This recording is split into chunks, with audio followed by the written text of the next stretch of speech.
Previously on Dysphagia Divas. For starters, here are some examples of how we can help you with products and ordering. We can answer questions about servings in a case, the size of the packages, and the cost of the products. And don't be surprised if we tell you about a new product the next time you call us, because here at Dysphagia Diet, we're adding new items all the time. We'd like to introduce you to the Divas Kitchen.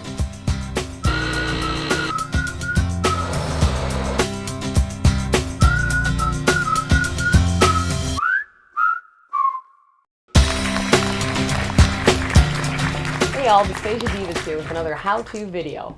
We're here to show you that just because foods need to be pureed doesn't mean they can't be fun. That's right, and pretty much everybody likes sandwiches, so we thought it'd be a fun idea today to make some pureed versions of a couple different sandwich ideas. And everything we show you here today is going to be found on our website. Let's start by making a cold meat sandwich. Oh, okay, but what kind? I knew you were going to ask that. Just about any meat salad or deli meat can be used to be pureed, so the sky's the limit. What are you thinking of, Cassie? Let's make ham and cheese. I knew you were going to say that. So I actually have this ham already all pureed. Oh, great. Yeah, I used about 2 to 3 ounces of ham chunks, and then I used water and we pureed it. Once that was pureed, I added about a teaspoon of starch thickener.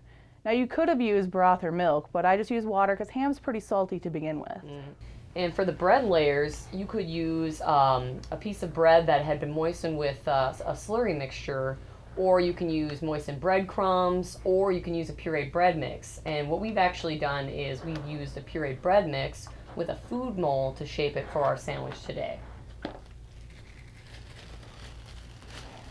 Now you want to work with the molded bread slice while it's chilled so you can more easily pop it out of the mold and get it onto the plate. Once Cassie has it on the plate, I can spread the condiment of my choice on it. You could use butter or mayo or anything that you'd like. Now I know for a fact that Cassie loves mustard. So we're going to go ahead and spread some mustard on here. All right. Once that's on, we can go ahead and add some of the ham.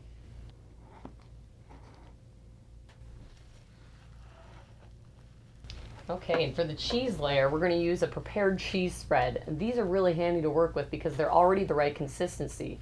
And you can get it in whatever flavor you enjoy, like mild or spicy, just anything that doesn't have any chunks in it. So we'll spread that on.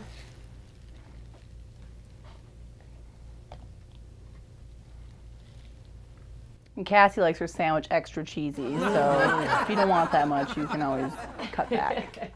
All right, so once we've got the ham and cheese layers on, you can go ahead and put the next piece of bread on.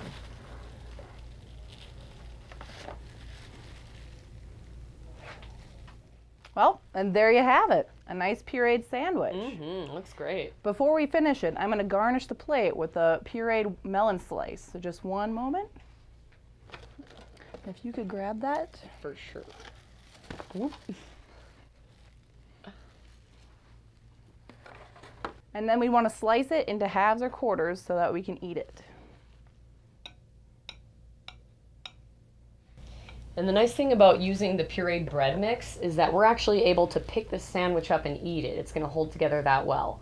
If you were using a slurry mixture or moistened breadcrumbs, you would have to eat it with either a fork or a spoon, but you would still build it the same way. Okay, on to the next item. Next, we're going to do a pureed hamburger. Oh, okay. For this sandwich, what we're going to use is a bun that we've had soaking in a milk slurry mixture. So it's already moist all the way through. And one thing to remember when you're working with slurried buns is they can be a little bit trickier to move around. So you just want to carefully take that out and get that on the plate there. I also have the meat already pureed and cooked. So you're going to take a scoop of it out and form a nice meat patty. You want to do this on a separate surface than your bun is on because it can misshape the bun.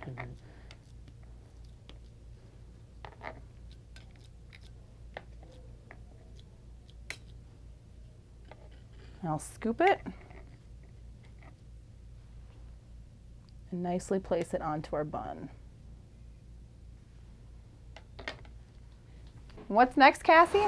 Extra, extra, read all about it. Next up, we're going to be putting our extras on the burger. So here we've got our molded tomato slice. Going to pop one of these guys on.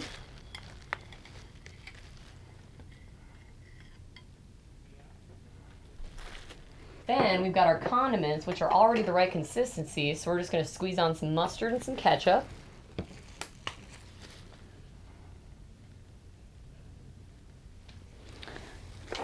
And then you'll want to add the top of the bun to finish off the burger. And while I'm doing that, Carrie's going to garnish the plate with some pureed pickles. And if you wanted, you could also use other toppings such as pureed lettuce, pureed onion, or even barbecue sauce. There we go. We also used a food mold to make some French fries. I'm going to put a piping hot serving of those on the plate. And there you have it. Burger and fries. Okay, are we on a roll here or what? More like a bun, Cassie. Oh, you. For our next sandwich, we're going to do a sausage style one. What do you think? Like a kielbasa sausage or brat or even like a hot dog? Oh, no, I'm thinking a chili cheese dog sounds good. That does. That sounds really good. All right, let's do that. For this sandwich, we're going to use a puree enhancer recipe. Now, we've already got our buns pureed here, and Carrie is going to puree the hot dog chunks with some water. While I'm pureeing the hot dogs, Cassie's going to spread a layer of that bread in the bottom of that coated pan.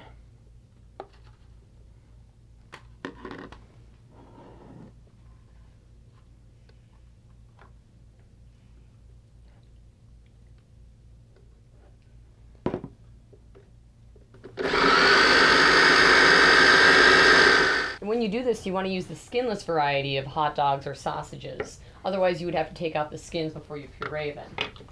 Once this is pureed to a smooth consistency, we're going to add the enhancer product in and mix it in until it's nice and smooth.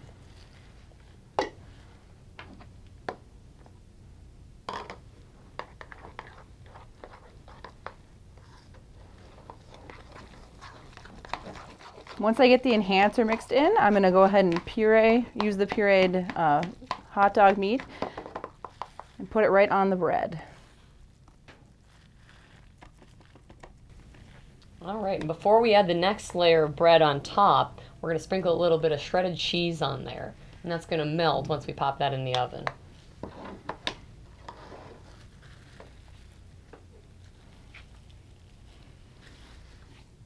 And then the remaining half of the bread mixture goes on top, and we're going to cover it and we're going to warm it in the oven.